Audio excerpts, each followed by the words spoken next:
The back end of the software in the admin, you configure other things besides for the settings. If we go into Badge Manager, we can control each of the badges that appears on the front page. So what we will do is, this has a Java applet, like I stated. So this is loading right now, and this is where you will choose your printer. So if you're using a Dymo printer, it allows you to configure each of the badge types, the 8 different badge types, to be able to change the name that appears, which is the type of badge, along with controlling whether you want to use the printer or not, and which printer you want to use for each individual badge.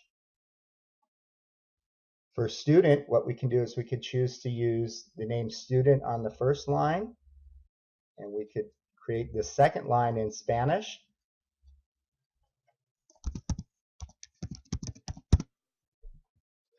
We could turn the web camera on or off for this particular badge, and that will appear on the front end of the software. Here we choose to keep it off. If we say it's required, it means that the person cannot check in without taking a picture on each visit. If it says not required, when you're checking in, it pops up the photo window, but allows you to check in without using it. We like to keep this off. We have an auto check-in for RFID that's using the RFID tags once somebody is pre-registered with them. We can choose when somebody checks in to either print a badge or not print a badge. Here we choose not to. If we choose to print the badge, what we can do is we have choices of whether we want a graphic to appear on the badge or no graphic in the upper right-hand corner. We can include the graphic, and we can upload a logo here for it to appear. Every single time the badge prints, it could print the school logo in addition to their name. Or if we choose to use photo, that is what will appear on the badge each and every time. Here we'll just say graphic. You can make this where it will print multiple badges for a particular person at check-in. And here we can turn on or turn off. We can include the full name of the student on the badge or the person checking in, or it cannot include it. And here we can show on the badge when it's printed the reason for the visit, or if we don't want to use that, we can use show school name.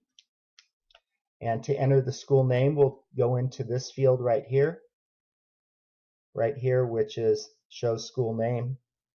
And if you click on that and you put in the information, and back in the visitor management system, under Badge Manager, it will allow you to show on the badge, instead of the reason for visit, it will allow you to show school phone number.